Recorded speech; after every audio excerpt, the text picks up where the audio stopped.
Chapter 4. I wake at 6 a.m. with my heart pounding, half on my feet, scrabbling for a pen and saying out loud, What? Which is pretty much how I always wake up. I think nervy sleep runs in the family or something.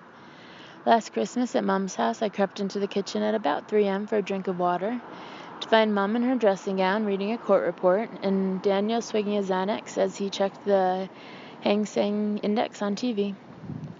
I totter into the bathroom and stare at my pale reflection. This is it. All the work, all the studying, all the late nights, it's all been for this day. Partner or not partner? Oh gosh, stop it. Don't think about it. I head into the kitchen and open the fridge. Damn it, I'm out of milk and coffee. I must find myself a food delivery company and a milkman. I reach for a bureau and scroll 47. Food delivery / milkman ? At the bottom of my to-do list. My to-do list is written on a piece of paper pinned up on the wall, and it's a useful reminder of things I'm intending to do. It's yellowing a bit now, actually, and the ink at the top of the list has become so faint I can barely read it, but it's a good way to keep myself organized. I should really cross off some of the early entries, it occurs to me. I mean, the original list dates back from when I first moved into my flat 3 years ago.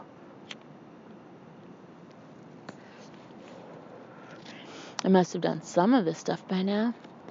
I pick up a pen and squint at the first few faded entries. 1. Find milkman. 2. Food delivery - organized ? 3. House switch on oven ? Oh, right. Well, I really am going to get all this delivery stuff organized at the weekend. And I'll get to grips with the oven. I'll read the manual and everything. I scan quickly down to newer entries around 2 years old. 16. Sort out milkman. 17. Have friends over ? 18. Take up hobby ? The thing is, I am meaning to have some friends over and take up a hobby when work is less busy. I look down to even later entries, maybe a year old, where the ink is still blue. 41. Go on holiday ? 42. Give dinner party ? 43. Milkman, in all caps, ? I stare at the list in slight frustration. How can I have done nothing on my list? Crossly, I throw my pen down and turn on the kettle, resisting the temptation to rip the list into bits. The kettle has come to a boil, and I make myself a cup of weird herbal tea I was once given by a client. I reach for an apple from the fruit bowl, only to discover it's gone all moldy. With a shudder, I throw the whole lot into the bin and nibble a few shreddies out of the packet. The truth is, I don't care about the list. There's only one thing I care about. I arrive at the office determined not to acknowledge this is any kind of special day. I'll just keep my head down and get on with my work. But as I travel up in the lift, 3 people murmur, "Good luck." And walking along the corridor, a guy from tax grasps me meaningfully on the shoulder. "Best of luck, Samantha." How does he know my name? I head hurriedly into my office and close the door, trying to ignore the fact that through the glass partition I can see people talking in the corridor and glancing in my direction. I really shouldn't have come in today. I should have feigned a life-threatening illness. Anyway, it's fine. I'll just start on some work like any other day. I open Ketterman's file, find my place, and start reading through a document that codifies a 5-year-old share transfer. Samantha? I look up. Guy is at my desk holding 2 coffees. He puts one down on my desk. "Hi," he says. "How are you doing?" "Fine," I say, turning a page in a businesslike manner. "I'm fine, just normal. In fact, I don't know what all the fuss is." Guy's amused expression is flustering me slightly. I flip over another page to prove my point and somehow knock the entire file to the floor. Thank goodness for paper clips. Red-faced, I shove all the papers back inside the file and take a sip of coffee. "Uh-huh," Guy nods gravely. "Well, it's a good thing you're not nervous or jumpy or anything."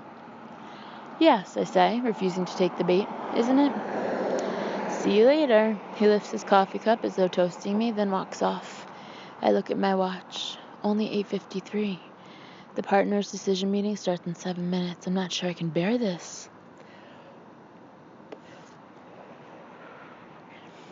Somehow I get through the morning. I finish up Ketterman's file and make a start at my report. I'm halfway through the third paragraph when Guy appears at my office door again. "Hi," I say without looking up. "I'm fine, okay? And I haven't heard anything." Guy doesn't reply. At last I lift my head. He's right in front of my desk, looking down at me with the strangest expression, as if affection and pride and excitement are all mixed together under his poker-straight face. "I should not be doing this," he murmurs, then leans in closer. "You did it, Samantha. You're a partner. You'll hear officially in an hour." For an instant I can't breathe. "You didn't hear it from me, okay?" Guy's face creases briefly in a smile. "Well done." I made it. "Thanks," I manage. "I'll see you later. Congratulate you properly." He turns and strides away, and I'm left staring unseeingly at my computer. I made partner. Oh my gosh. I'm feeling a terrible urge to leap to my feet and cry out, "Yes!" How do I survive an hour? How can I just sit here calmly? I can't possibly concentrate on Ketterman's report. It isn't due until tomorrow anyway. I shove the file away from me, and a landslide of papers falls on the floor on the other side. As I gather them up, I find myself looking anew at the disorderly heap of papers and files, at the teetering pile of books on my computer terminal. Ketterman's right. It is a bit of a disgrace. It doesn't look like a partner's desk. I'll tidy it up. This is the perfect way to spend an hour. 12:06 to 1:06, office administration.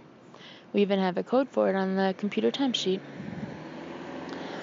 I had forgotten how much I detest tidying. All sorts of things are turning up as I sift through the mess on my desk. Company letters, contracts that should have gone to Maggie for filing, old invitations, memos, a Pilates pamphlet, a CD that I bought 3 months ago and thought I'd lost, last year's Christmas card from Arnold, which depicts him in a woolly reindeer costume. I smile at the sight and put it into the things to find a place for pile. There are tombstones, too, the engraved mounted pieces of lucite we get at the end of a big deal. And, oh gosh, half a Snickers bar I obviously didn't finish eating at one time or another. I dump it in the bin and turn with a sigh to another pile of papers. They shouldn't give us such big desks. I can't believe how much stuff is on here. "Partner!" shoots through my mind like a glittering firework. "Partner!" "Stop it," I instruct myself sternly. Concentrate on the task at hand. As I pull out an old copy of The Lawyer, I wonder why on earth I'm keeping it. Some paper-clipped documents fall on the floor. I reach for them and run my gaze down the front page, already reaching for the next thing. It's a memo from Arnold.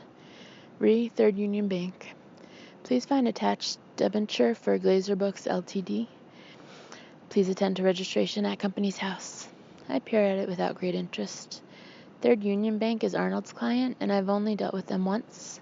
The bank has agreed to loan £50 million to Glazer Brooks, a big building materials company, and all I have to do is register the security document within 21 days at company's house. Just another of the mundane jobs that partners are always dumping on my desk. Well, not anymore, I think, with a surge of determination. In fact, I think I'll delegate this to someone else right now. I glance automatically at the date. Then I look again. The security document is dated May 26. 5 weeks ago? That can't be right. Puzzled, I flip quickly through the papers, looking to see if there's been a typo. There must be a typo. But the date is consistent throughout. May 26th. May 26th? I sit frozen, staring at the document. Has this thing been on my desk for 5 weeks? But it can't. It couldn't. It would mean I've missed the deadline. I can't have made such a basic mistake. I can't possibly have failed to register a charge before the deadline. I always register charges before the deadline. I close my eyes and try to remain calm. It's the excitement of being a partner. It's addled my brain. Okay, let's look at this again, carefully. But the memo says exactly the same thing as before. Attend to registration, dated May 26th, which would mean I've exposed Third Union Bank to an unsecured loan, which would mean I've made about the most elementary mistake a lawyer can make. There's a kind of iciness about my spine. I'm trying desperately to remember if Arnold said anything about the deal to me. I can't even remember him mentioning it, but then why would he mention a simple loan agreement? We do loan agreements in our sleep. He would have assumed I'd carried out his instructions. He would have trusted me. Oh, Jesus. I leafed through the pages again, searching desperately for some loophole. Some miracle clause that will have me exclaiming, "Oh, of course," in relief. But, of course, it's not there. How could this have happened? Did I even notice this? Did I sweep it aside, meaning to do it later? What am I going to do? A wall of panic hits me as I take in the consequences. Third Union Bank has lent Glazer Brooks £50 million. Without the charge being registered, this multi-million-pound loan, is unsecured. If Glazer Brooks went bust tomorrow, Third Union Bank would go to the back of the queue of creditors and probably end up with nothing. "Samantha," says Maggie at the door. Instinctively, I plant my hand over the memo, even though she wouldn't realize the significance anyway. "I just heard," she says in a stage whisper. "Guy let it slip. Congratulations." Thanks." Somehow I force my mouth into a smile. "I'm just getting a cup of tea. Do you want one?" "That'd be great. Thanks." Maggie disappears and I bury my head in my hands. I'm trying to keep calm, but inside is a great well of terror. I have to face it. I've made a mistake. I have made a mistake. Side note, I recorded earlier myself venting because I couldn't find my Bergdorf Bonds book and my other flip-flop. And then downstairs just now, there are a whole bunch of pies sitting out for people, like at the Y. And one of them is a tiramisu one, and from Trader Joe's, and I took it, and like the top left corner is all like messed up. Just like the bottom right corner of my book was all like nibbled on by my old doggy. But yesterday I went through both of my book bins, like entirely took out every single book, and the book was not there yesterday. I didn't make a mistake there. But anyway, this has nothing to do with me. Just kind of a weird thing that the tiramisu looks like it got all nibbled up on the top left hand of the box, and my book was all nibbled up, and oh my God, that place is hell. Anyway, what am I going to do? I can't think straight. Then suddenly Guy's words from yesterday ring in my ears, and I feel an almost painful flood of relief. A mistake isn't a mistake unless it can't be put right. Yes, the point is I can put this right. I can still register a charge. The process will be excruciating. I'll have to tell the bank what I've done, and Glazer Brooks, and Arnold, and Ketterman. I'll have to have new documentation drawn up, and worst of all, live with everyone knowing I've made the kind of stupid, thoughtless error a trainee would make. It might mean an end to my partnership. I feel sick, but there's no other option. I have to put the situation right. Quickly, I log on to the company's house website and enter a search for Glazer Brooks. As long as no other charges have been registered against Glazer Brooks in the meantime, it will all come to the same thing.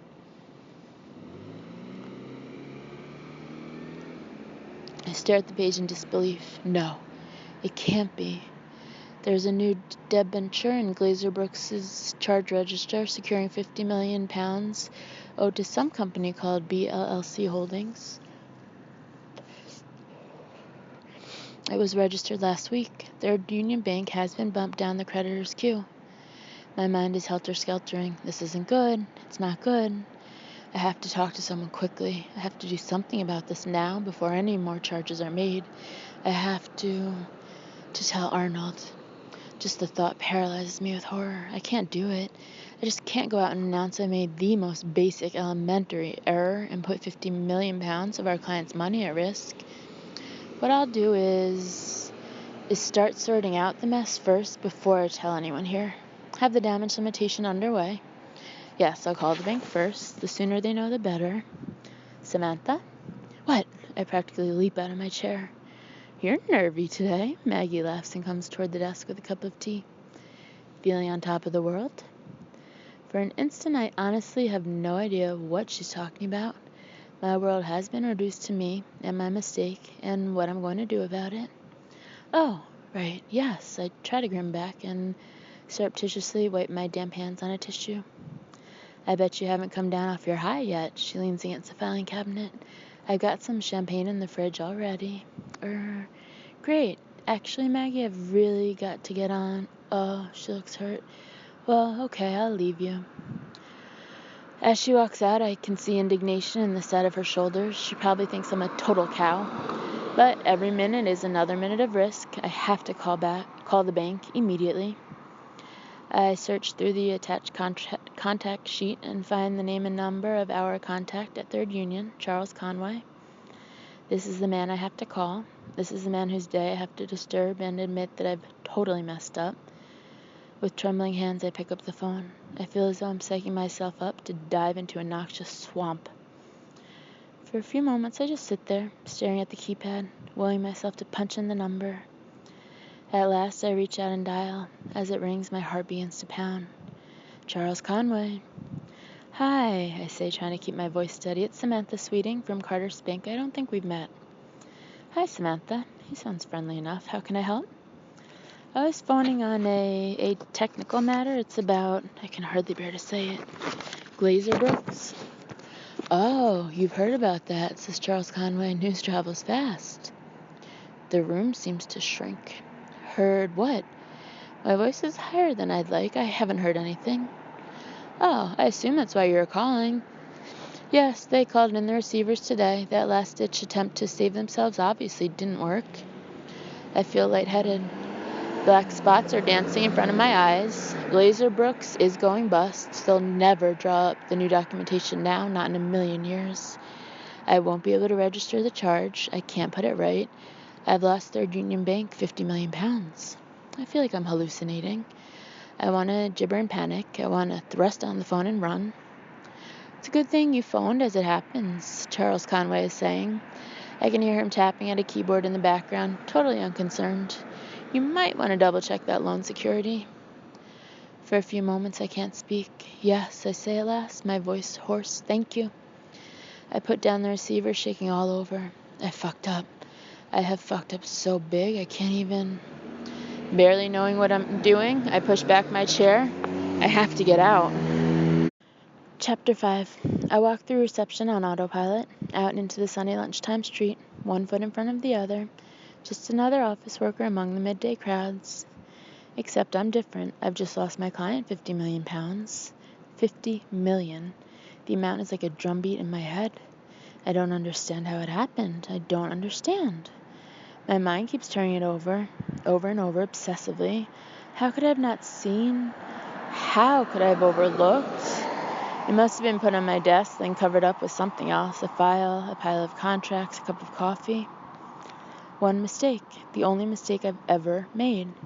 I want to wake up and this will all be a bad dream. It happened to someone else. It's a story I'm listening to in a pub, agog, thanking my lucky stars it wasn't me. But it is me. My career is over. The last person at Carter Spink who made a mistake like this was Ted Stevens, who lost a client 10 million pounds in 1983. He was fired on the spot, and I've lost 5 times that. My chest feels tight. I feel like I'm being smothered. I think I could be having a panic attack. I sit down on a bench set against some railings and wait to feel better. Okay, I'm not feeling better. I'm feeling worse. Suddenly, I jump in terror as my mobile phone vibrates in my pocket. I pull it out and look at the caller ID. It's Guy. I can't talk to him. I can't talk to anybody, not right now. A moment later, the phone tells me a message has been left. I lift the phone to my ear and press 1 to listen. Samantha, Guy sounds cheery. Where are you? We're all waiting with the champagne to make the big partnership announcement. Partnership. I want to burst into tears, but I can't. This mistake is too big for tears. I thrust my phone in my pocket and get to my feet again. I begin to walk faster and faster, weaving through the pedestrians. My head is pounding and I have no idea where I'm going. I walk for what seems like hours, my head in a daze, my feet moving blindly. The sun is beating down and the pavements are dusty, and after a while my head starts to throb. At some point my mobile starts to vibrate again, but I ignore it. At last, when my legs are starting to ache, I slow down and come to a halt. My mouth is dry. I'm totally dehydrated. I need some water. I look up, trying to get my bearings. Somehow, I seem to have reached Paddington Station, of all places. Numbly, I turn my steps toward the entrance and walk inside. The place is noisy and crowded with travelers. The fluorescent lights and air conditioning and the blaring announcements make me flinch. As I'm making my way to a kiosk selling bottled water, my mobile vibrates again. I pull it out and look at the display. I have 15 missed calls and another message from Guy. He left it about 20 minutes ago. I hesitate, my heart beating with nerves, and press 1 to listen to it. Jesus Christ, Samantha, what happened? He doesn't sound cheery anymore. He sounds totally stressed. I feel prickles of dread all over my body. We know, he's saying, okay, we know about Third Union Bank. Charles Conway called up, then Ketterman found the paperwork on your desk. You have to come back to the office now. Call me back. He rings off, but I don't move. I'm paralyzed with fright. They know. They all know. The black spots are dancing in front of my eyes again. Nausea is rising up inside me. The entire staff of Carter Spink knows I messed up. People will be calling each other, emailing the news in horrified glee. Did you hear? As I'm standing there, something catches the corner of my eye. A familiar face is just visible through the crowd. I turn my head and squint at the man, trying to place him, then feel a fresh jolt of horror. It's Greg Parker, one of the senior partners. He's been in the States, I remember. He'll have just got in on the Heathrow Express. Now he's striding along the concourse in his expensive suit, holding his mobile phone. His brows are knitted together, and he looks concerned. So where is she? His voice travels across the concourse. Panic hits me like a lightning bolt. I have to get out of his line of vision. I have to hide. Now. I edge behind a vast woman in a beige mac and try to cower down so I'm hidden. But she keeps wandering about, and I keep having to shuffle along with her. Did you want something? She suddenly turns. No, I say flustered. Well, leave me alone. She scowls and stalks off toward Costa Coffee. I'm totally exposed in the middle of the concourse. Greg Parker is about 50 yards away, still talking on his mobile phone. If I move, he'll see me. If I stay still, he'll see me. Suddenly, the electronic departures display board renews itself with fresh train information. A crowd of waiting travelers grab their bags and newspapers and head toward Platform 9. Without thinking twice, I join the throng hidden in their midst as we sweep through the open barriers and onto the train. It pulls out of the station. I sink into a seat opposite a family, all wearing London Zoo t-shirts. They smile at me, and somehow I manage to smile back. Refreshments? A wizened man pushing a trolley appears in the carriage and beams at me. Hot and cold sandwiches, teas and coffees, soft drinks, alcoholic beverages. The last, please. I try not to sound too desperate. A double of anything. No one comes to check my ticket. No one bothers me. The train seems to be some sort of express. Suburbs turn into fields, and the train is still rattling along. I've drunk 3 small bottles of gin mixed with orange juice, tomato juice, and a chocolate yogurt drink. The chunk of icy fright in my stomach has thawed, and I feel weirdly distanced from everything around me. I have made the biggest mistake of my career. I will have lost my job. I will never be a partner. One stupid mistake. The London Zoo family have opened packets of crisps and offered me one and invited me to join in their game of travel Scrabble. The mother even asked me if I was traveling for business or fun. I couldn't bring myself to answer. My heart rate has gradually subsided, but I have a bad, throbbing headache. I'm sitting with a hand over one eye, trying to block out the light. Ladies and gentlemen, the conductor's crackling over the loudspeaker. Unfortunately, rail works, alternative transport. I can't follow what he's saying. I don't even know where I'm headed. I'll just wait for the next stop, get out of the train, and take it from there. That's not how you spell raisin, London Zoo mother is saying to one of the children when the train suddenly starts to slow down. I look up to see we're pulling into a station, Lower Ebury. People are gathering up their bags and getting off. Like an automaton, I get up too. I follow the London Zoo family. Off the train and out of a tiny twig country station, there's a pub called The Bell across the road, which bends around in both directions, and I can glimpse fields in the distance. There's a coach waiting, and all the passengers from the train are boarding. London Zoo mother has turned round and is gesturing at me. You need to come this way, she says helpfully, if you want the bus to Gloucester. The thought of getting on a coach makes me want to heave. I don't want the bus to anywhere. I just want an aspirin.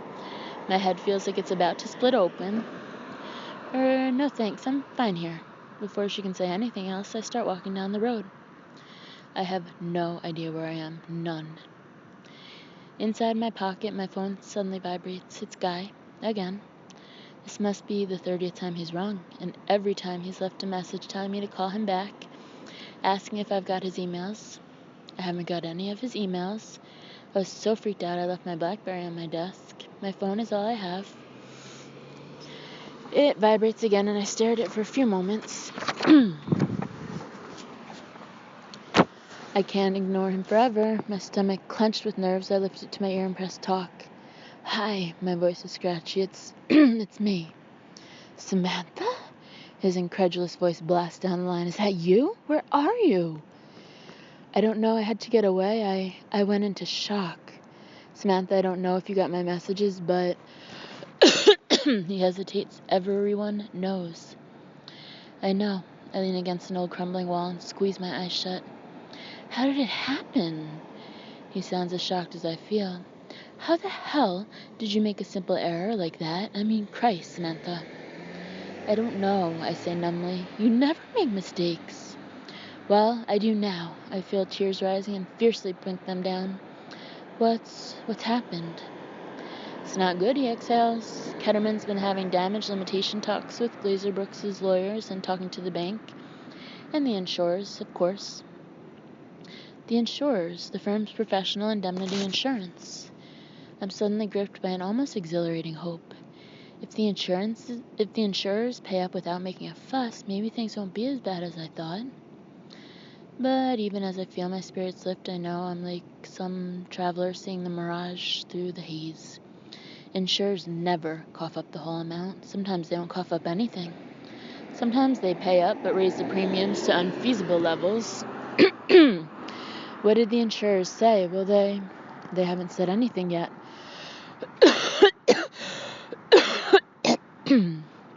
Right. I wipe my sweaty face, screwing up my courage to ask the next question. And what about me? Guy is silent. There's my answer. I open my eyes to see two small boys on bikes staring at me. It's over, isn't it? My career's over. I don't know that. Listen, Samantha, you're freaked out. It's natural, but you can't hide. You have to come back. I can't. Ketterman's face looms in my mind. And what will Arnold think of me now? I can't face everyone. Samantha, be rational. I need some time. I flip my phone shut. I feel a bit faint. I must get some water. But I can't face going to a noisy pub, and I can't see any shops.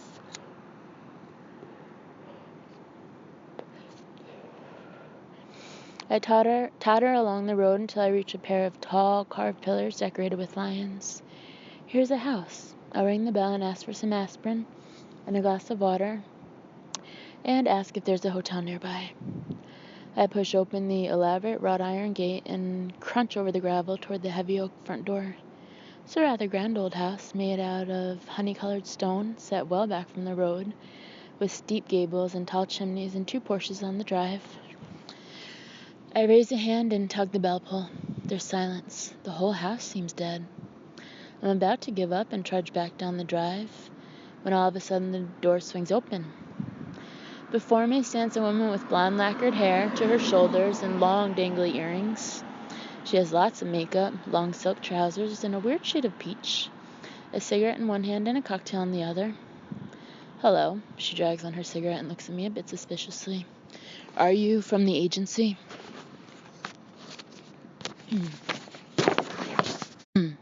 Chapter 6. I have no idea what this woman's talking about. My head's hurting so much I can barely look at her, let alone take in what she's saying. Are you all right? She peers at me. You look terrible. I've got a rather bad headache, I managed. Could I possibly have a glass of water? Of course, come in. She waves her cigarette in my face and beckons me into a huge, impressive hall with a vaulted ceiling. There's a circular oak table in the middle, bearing a vase of huge lilies, and a medieval-style bench at the side. You'll want to see the house anyway. Eddie? Her voice rises to a shriek. Eddie, another one's here. I'm Trish Geiger. She adds to me, you may call me Mrs. Geiger. This way.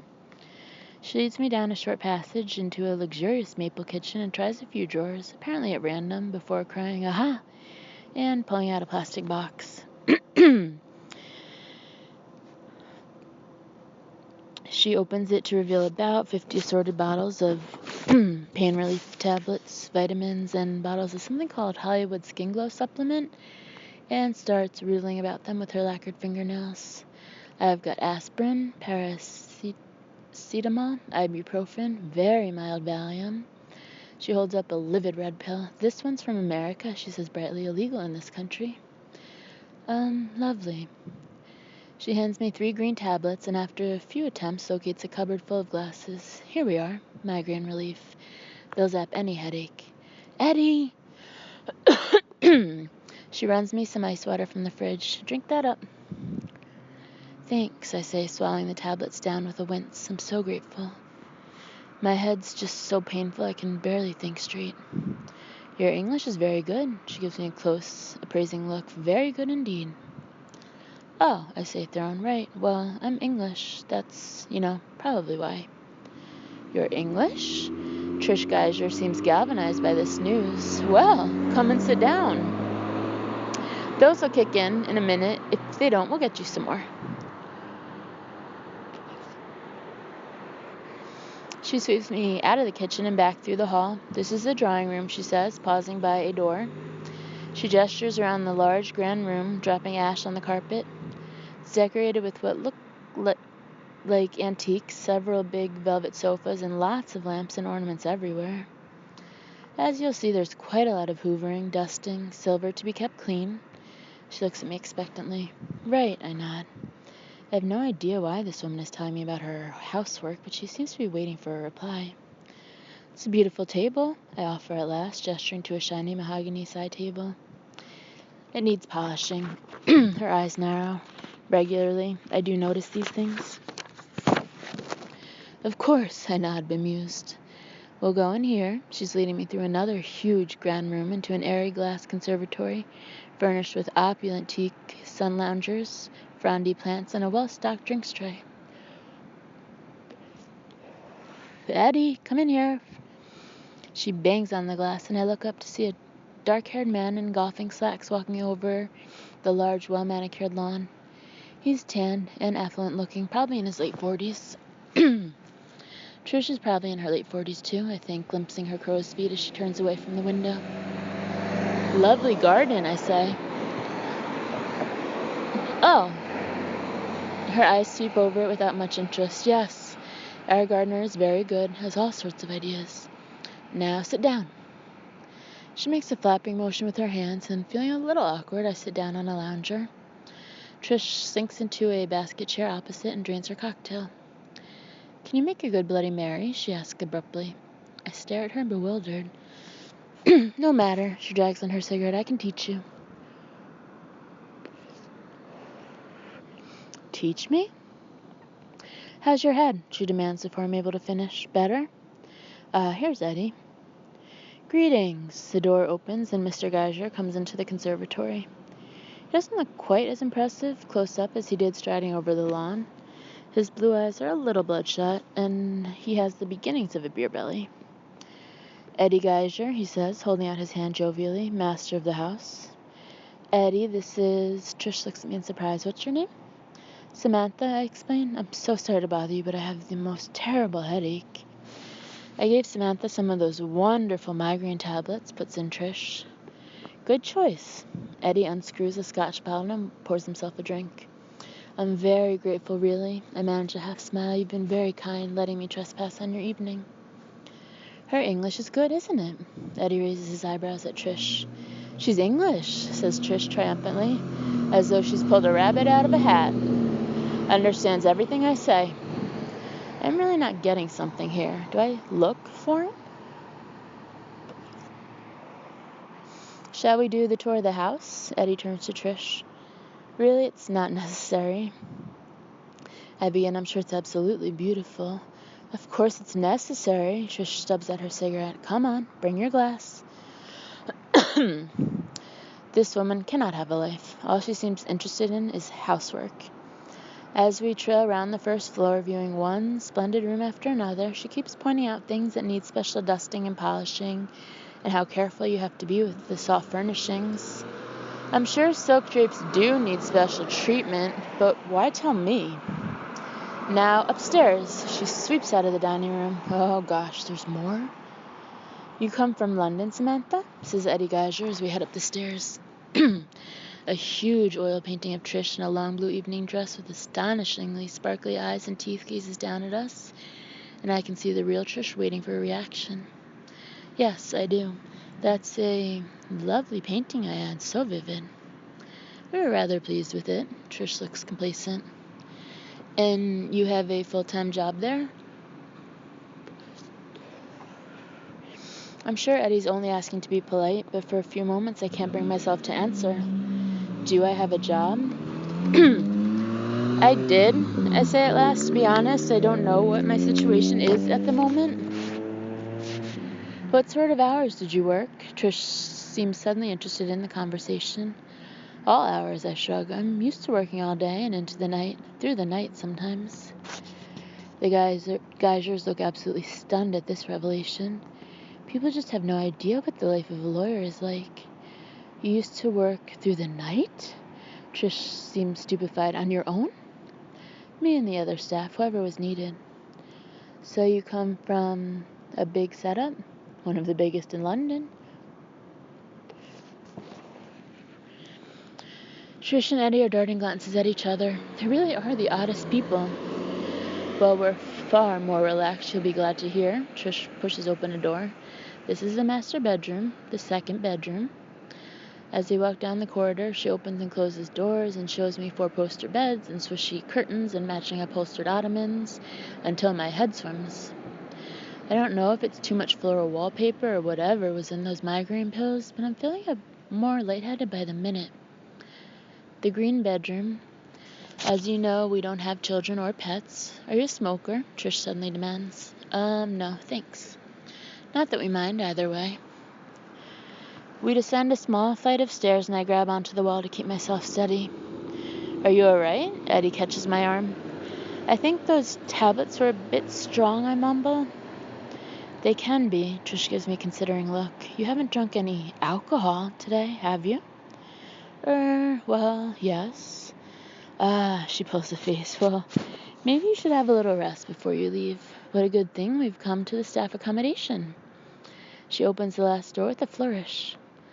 All the rooms in this house are huge. This one is about the size of my flat, with pale walls and stone mullioned windows overlooking the garden. It has the plainest bed I've seen yet in this house, vast and square and made up with crisp white bed linen. I fight a sudden, almost overwhelming urge to lie down on it and sink into oblivion. Lovely, I say politely. It's a gorgeous room. Good. Eddie smacks his hands together. Well, Samantha, I say you've got the job. I look at him dumbly. Job? Eddie, snaps Trish, you can't just offer her the job. We haven't even finished the interview. Interview? We haven't even given her a full job description. Trish is still laying into Eddie. We haven't been through any of the details. Well, go through the details then, retorts Eddie. Trish shoots him a look of fury and clears her throat. So, Samantha, she says in formal tones, your role as full-time housekeeper will comprise... I'm sorry? Trish clicks her tongue in exasperation. Your role as full-time housekeeper, she says more slowly, will comprise all cleaning, laundry, and cooking. You will wear a uniform and maintain a courteous and respectful... My role as... These people think I'm applying to be their housekeeper? I'm too dumbfounded to speak. Full board and lodging, Trish is saying, and 4 weeks holiday a year. What's the salary? Says Eddie with interest. Are we paying her more than the last girl? I think Trish might murder him there and then. I'm so sorry, Samantha. Before I can even open my mouth, she's dragged Eddie out of the room and banged the door, whereupon a furious, muted argument breaks out. I look around the room, trying to gather my wits. They think I'm a housekeeper. A housekeeper? This is ridiculous. I have to put them right. I have to explain the misunderstanding. Another wave of wooziness engulfs me, and I sit down on the bed. Then, before I can stop myself, I lie back on the cool white cover and close my eyes. It's like sinking into a cloud. It's been a long day. A long, exhausting, painful nightmare of a day. I just want it to be over. Samantha, I'm sorry about that. I open my eyes and struggle up to see Trish coming back in, followed by a pink-faced Eddie. Before we continue, did you have any questions about the post? I stare back at her, my head swirling. This is the moment where I have to explain there's been a mistake, that I'm not a housekeeper, I'm a lawyer, but nothing comes out of my mouth. I could stay here one night, flashes through my brain, just one night. I could sort out the misunderstanding tomorrow. Would it be possible to start tonight? I hear myself saying. I don't see why not, begins Eddie. Let's not jump ahead of ourselves. Trish interrupts pointedly. We have had quite a few promising applicants for this post, Samantha. Several quite dazzling. One girl even had a diploma in French cordon bleu cookery. Something inside me stiffens like an automatic reflex. Is she implying that I might not get this job? I regard Trish silently. Somewhere down inside my bruised state of shock, I can feel a tiny flicker of the old Samantha returning. I can beat some French cordon bleu cookery girl. I have never failed an interview in my life. I'm not about to start now. So, Trish consults her list. You're experienced in all forms of laundry? Naturally, I nod. And are you cordon bleu trained? It's clear from her expression that nothing less will pass the test. I trained under Michel de la Rue de la Blanc. I pause. His name obviously speaks for itself. Absolutely, says Trish, glancing uncertainly at Eddie. We're sitting in the conservatory again, 10 minutes later, and I'm sipping a cup of coffee, which Eddie has made for me. Trish is firing a series of questions at me that sound like they come from a How to Hire Your Housekeeper pamphlet, and I'm answering every single one with total confidence. Deep down in my brain, I can hear a little voice calling out, What are you doing? Samantha, what the hell are you doing? But I'm not listening. I don't want to listen. Somehow I managed to block out real life, the mistake, my ruined career, the whole nightmare of a day, everything else in the world except this interview. Could you give us a sample menu? Trish lights another cigarette. For a dinner party, say? Food, impressive food. Suddenly, I remember Maxim's last night, the souvenir birthday menu. I'll just consult my notes. I unzip my bag and surreptitiously scan the Maxim's menu. For a formal dinner, I would serve seared foie gras with an apricot glaze, lamb with minted hummus, followed by orange chocolate souffle with 2 homemade sorbets. Take that, cordon bleu girl. Well, Trish looks astounded. I must say that's very impressive. Marvelous. Eddie looks like he's salivating. Seared foie gras. You couldn't knock some up for us now. Trish shoots him an annoyed look. I'm assuming you have a reference, Samantha? A reference? We will need a reference. Trish begins to frown. My reference is Lady Freya Edgerly, I say in sudden inspiration. Lady Edgerly? Trish's eyebrows rise, and a pink flush starts slowly creeping up her neck. I have been associated with Lord and Lady Edgerly for many years, I reply gravely. I know Lady Edgerly will vouch for me. Trish and Eddie are both staring at me agog. You cook for them, did you? Inquires Eddie. Breakfast and so forth? Naturally. Lord Edgerly was very fond of my signature dish, Eggs Benedict. I take a sip of water. I can see Trish pulling out what she clearly imagines are cryptic faces at Eddie, who is surreptitiously nodding back. They might as well have "Let's have her" tattooed on their foreheads. One final thing. Trish takes a deep drag on her cigarette. You will be answering the phone when Mr. Geiger and myself are out. Our image in society is very important. Please, would you demonstrate how you will do it?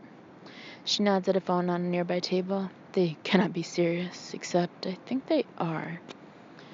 You should say, "Good afternoon, the Geiger residence," prompts Eddie. Obediently, I get up, walk across the room, and lift the receiver. "Good afternoon," I say in my most charming, head school, perfect tones. "The Geiger residence. How may I help?" Eddie and Trish look like all their Christmases have come at once. Chapter 7. I wake the next morning to an unfamiliar, smooth white ceiling above me. I frown in puzzlement, then lift my head a little.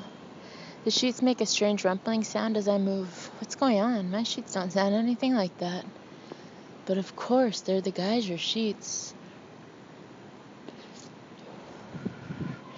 I sink comfortably back into my pillows until another thought strikes me. Who are the Geigers? I screw up my face trying to remember. I feel as though I'm both hungover and still drunk. Snatches of yesterday are vivid in my mind amid a dense fog. I'm not sure what's real and what's a dream. I came on the train, yes. I had a headache. Paddington Station, walking out of the office. Oh gosh, oh please, no. With a sickening whoosh, the whole nightmare comes rushing back. The memo, Third Union Bank, 50 million pounds, asking Guy if I had a job left. His silence. My career is wrecked. My life as I knew it is over. At last, I push back the covers and get out of bed, feeling weak and spacey. This time yesterday, I was in my kitchen getting ready for work, blissfully unaware of what was about to happen. In another world, in a parallel universe to this one, I would be waking up today a partner of Carter Spink. I'd be surrounded by messages of congratulation. I squeeze my eyes tight, trying to escape the sickening if-only thoughts. If I'd seen the memo earlier, if I had a tidier desk, if Arnold hadn't given me that loan agreement. But there's no point. I walk to the window and take deep gulps of fresh air. What happened, happened. All I can do is deal with it. Until this moment in time, my whole life has been mapped out to the hour. Through exams, through holiday internships, the rungs of the career ladder. I thought I knew exactly where I was headed, and now I find myself in a strange room in the middle of the countryside, my career in ruins. Plus, there's something else, something nagging at me, a final piece of the jigsaw still missing in my dazed brain. It'll come to me in a minute. I lean against the windowsill and watch a man on the distant horizon walking his dog. Maybe things are salvageable. Maybe it's not all as bad as I thought. Guy didn't actually say I'd lost my job. I have to call him and find out just how bad it is. I take a deep breath and run my hands through my tangled hair. Gosh, I flipped out yesterday. When I consider the way I acted, running out of the office, jumping on a train, I was really on another planet. If it weren't for the Geigers being so understanding. My train of thought halts abruptly. The Geigers. Something about the Geigers, something I'm not remembering, something that's ringing slight alarm bells. I turn around and focus on a blue dress hanging on the wardrobe door, some kind of a uniform with piping. Why would there be a... The alarm bells are getting louder. They're starting to clang wildly. It's coming back to me like some kind of terrible drunken dream. Did I take a job as a housekeeper? For a few instants, I cannot move. Oh gosh, what have I done? What have I done? My heart starts to thump as I take in my situation properly for the first time. I am staying in a strange couple's house under completely false pretenses. I've slept in their bed. I'm wearing one of Trish's old t-shirts. They even gave me a toothbrush after I invented a suitcase stolen on the train story. The last thing I remember is hearing Trish gloating on the phone. She's English, she was saying. Yes, speaks English perfectly. Super girl. Cordon bleu trained. I'll have to tell them it was all lies. There's a rapping at my bedroom door, and I jump in fright. Samantha? Trish's voice comes through the door. May I come in? Yes. The door opens and Trish appears, wearing pale pink exercise clothes with a Diamante logo. "I've made you a cup of tea," she says, handing me the mug with a formal smile. "Mr. Geiger and I would like you to feel very welcome in our house." "Oh," I swallow nervously. "Thanks." "Mrs. Geiger, there's something I need to tell you. I'm not a housekeeper." Somehow the words don't make it out of my mouth. Trish's eyes have narrowed as though she's already regretting her kind gesture. "Don't think you'll be getting this every day, of course, but since you weren't feeling well last night..." She taps her watch. "Now you better get dressed. We'll expect you down in 10 minutes. We only have a light breakfast as a rule, toast and coffee. Then we can discuss the menu for the rest of the week. Okay," I say feebly. She closes the door and I put the tea down. Oh, fuck. What am I going to do? Okay, prioritize. I need to call the office, find out exactly how bad the situation is. With a spasm of apprehension, I reach inside my bag for my mobile phone. The display is blank. I tap it in frustration, but the battery must have run out. I must have been so spaced out yesterday I forgot to charge it. I pull out my charger, plug it into the wall, and attach the phone. At once it starts charging up. I wait for the signal to appear, but there's no bloody signal. How am I going to call the office? How am I going to do anything? I cannot exist without my mobile phone. Suddenly I remember passing a telephone on the landing. It was on a table in a little window bay. Maybe I could use that. I open my bedroom door and look up and down the corridor. No one's about. Cautiously, I creep into the bay and lift the receiver. The dial tone rings in my ear. I take a deep breath and dial the direct line for Arnold. It isn't 9 yet, but he'll be in. Arnold Seville's office, comes the cheerful voice of Laura, his secretary. "Laura," I say nervously, "it's Samantha. Samantha Sweeting." "Samantha!" Laura sounds so gobsmacked I wince. "Oh my gosh, what happened? Where are you?" "Everyone's been..." She draws herself up. I'm out of London right now. May I speak with Arnold?" Of course, he's right here. She disappears briefly into chirpy Vivaldi before the line clears again. "Samantha," Arnold's friendly, assured voice booms down the line. "My dear girl, you've got yourself in a pickle, haven't you?" Only Arnold could describe the loss of a client's £50 million as a pickle. In spite of everything, I feel the beginning of a smile. I can just picture him in his waistcoat and his woolly eyebrows knitting together. "I know," I say, trying to match his understated tones. "It's not great. I'm obliged to point out that your hasty departure yesterday did not help matters." "I know, I'm so sorry, I just panicked." "Understandable. However, you left a bit of a mess behind." Beneath Arnold's jolly veneer, I can hear unfamiliar levels of stress. Arnold never gets stressed. Things must be really bad. I want to fall to the floor in a groveling heap, crying, "I'm so sorry." But that wouldn't help. I've already been unprofessional enough. "So, what's the latest situation?" I'm trying to sound matter of fact.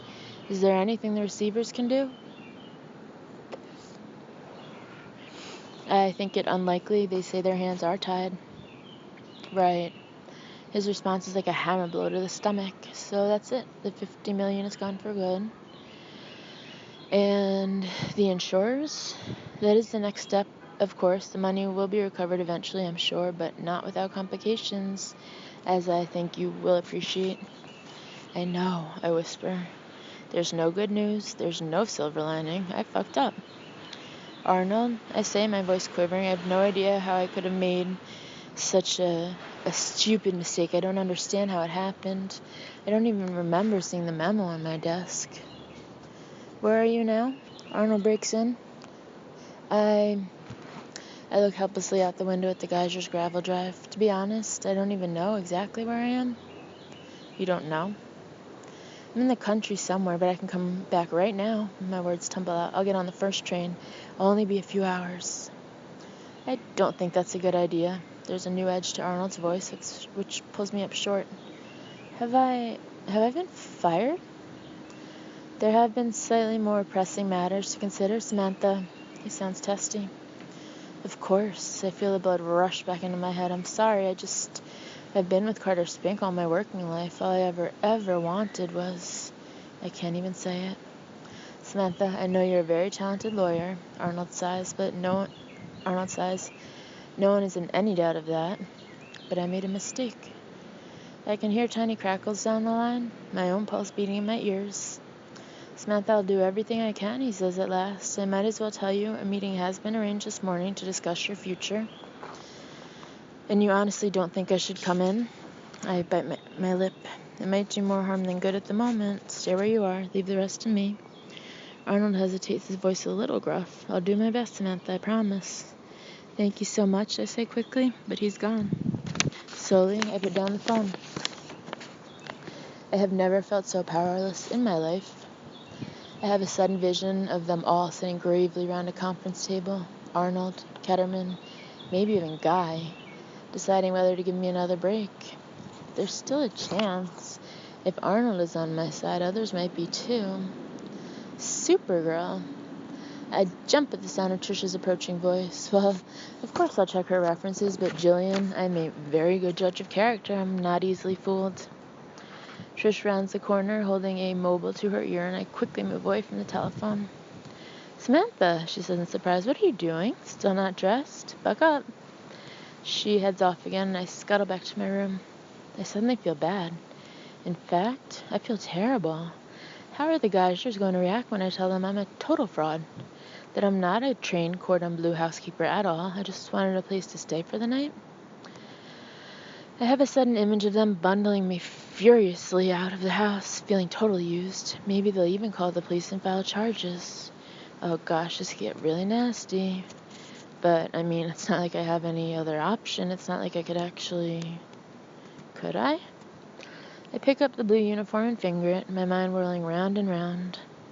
They've been so kind putting me up. It's not like I'm doing anything else right now. It's not like I have anywhere else to go. Maybe it'll even take my mind off things, doing a little light housework. Abruptly, I come to a decision. I'll busk it for a morning. It can't be that hard. I'll make their toast and dust the ornaments or whatever. I'll think of it as my little thank you to them. Then, as soon as I hear from Arnold, I'll find a convincing excuse to leave, and the Geisers will never know I wasn't a proper housekeeper.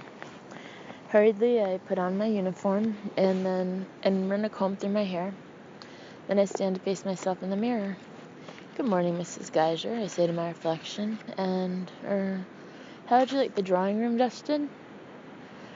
The Geisers are standing at the bottom of the stairs, looking up at me as I descend. I have never felt more self-conscious in my life. I'm the housekeeper. I must behave like a housekeeper. Welcome, Samantha, says Eddie as I arrive down in the hall. He's wearing a polo shirt with some crested logo and golfing trousers. Sleep all right? Very well, thank you, Mr. Geiser, I replied demurely. That's good. Eddie rocks back and forth on the soles of his feet. He seems just a little awkward. They both seem awkward. Underneath the makeup, the tans, the expensive clothes, there seems to be a hint of uncertainty about the Geisers. I walk over to the bench seat and straighten a cushion, trying to look as though I know what I'm doing. You'll be wanting to get to know your new kitchen, says Trish brightly. Of course, I say with a confident smile. I'm looking forward to it. It's only a kitchen. It's only one morning. I can do this. Trish leads the way into the vast maple kitchen, and this time I try to take in the details. There's a huge hob set into the granite counter to my left. A bank of ovens built into the wall. Everywhere I look, I see shiny chrome gadgets plugged into sockets. Racks of saucepans and implements of all descriptions are hanging overhead in a jumble of stainless steel. You'll want to get it just the way you like it, of course, says Trish, gesturing around. Just change anything you like, knock it into shape. You're the professional. They're both looking at me expectantly.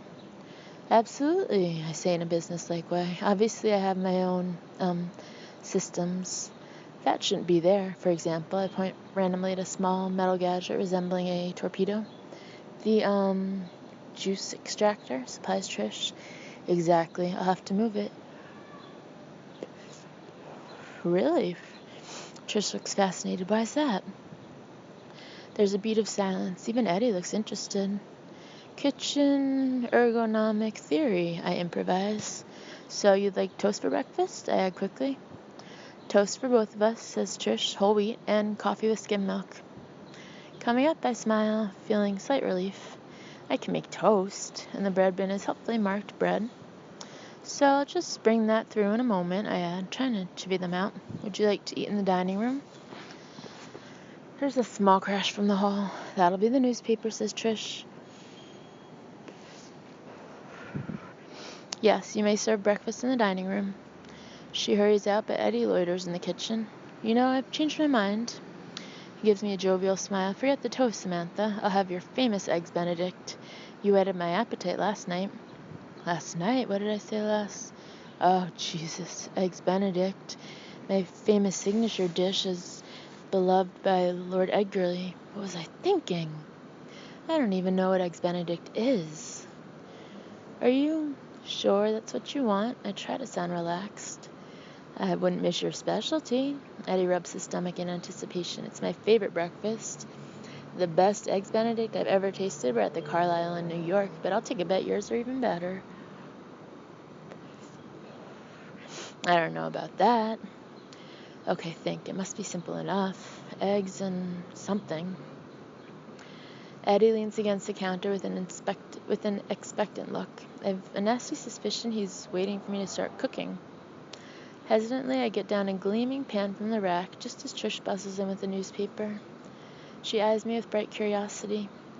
How'll you be using the asparagus steamer, Samantha? Shit.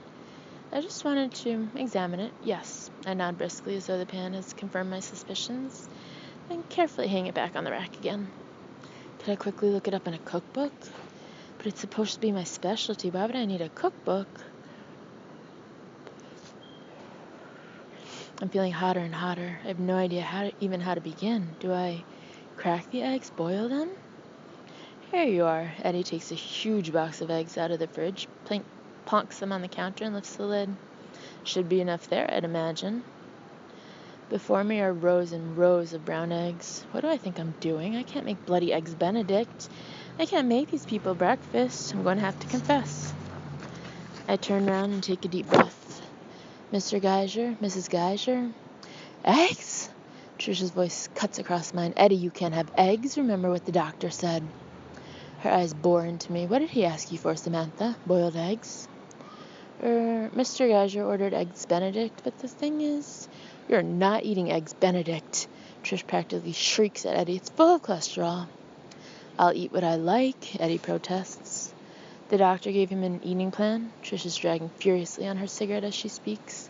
He's already had a bowl of cornflakes this morning. I was hungry, says Eddie, defensive. You had a chocolate muffin. Trish gasps as though he's hit her. Small red dots appear in her cheeks. We will have a cup of coffee each, Samantha, she announces at last in a dignified voice. You may serve it in the lounge. Use the pink china. Come along, Eddie. And she sweeps out before I can respond. I'm not sure if I want to laugh or cry. This is ridiculous. I can't carry on with this charade. I have to tell the Geisers the truth. Now. I walk decisively out of the kitchen into the hall, but then, behind the closed door of the sitting room, I can hear the shrill, indistinct voice of Trish angrily berating Eddie, and Eddie's defensive rumbles in return. Hastily, I back away again into the kitchen and switch the kettle on. A quarter of an hour later, I've arranged a silver tray with a French press coffee pot, pink cups, creamer, sugar, and a sprig of pink flowers I snipped from a hanging basket outside the kitchen window. 15 minutes just to make a cup of coffee. At Carter Spink, I would have earned the firm 125 pounds in that time. Of course, I would have been quicker if I hadn't had to work out how to use the French press first, and if my first batch of coffee hadn't tasted like dishwater. I approach the sitting room door, put the tray down on the table in the hall, and knock cautiously. Come in, Trish calls. As I enter, she's sitting in an overstuffed, striped velvet chair by the window, holding a magazine at a rather artificial angle. Eddie is on the other side of the room, examining a wooden carving. Thank you, Samantha. Trish inclines her head graciously as I pour out the coffee. That will be all for the moment.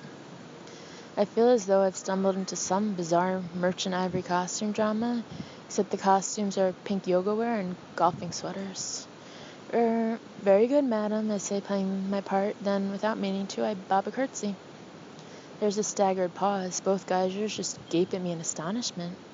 Samantha, did you just curtsy? Says Trish at last. I stare back frozen. What was I thinking? Why did I curtsy? Housekeepers don't bloody curtsy. This isn't Gosford Park. They're still goggling at me. I have to say something.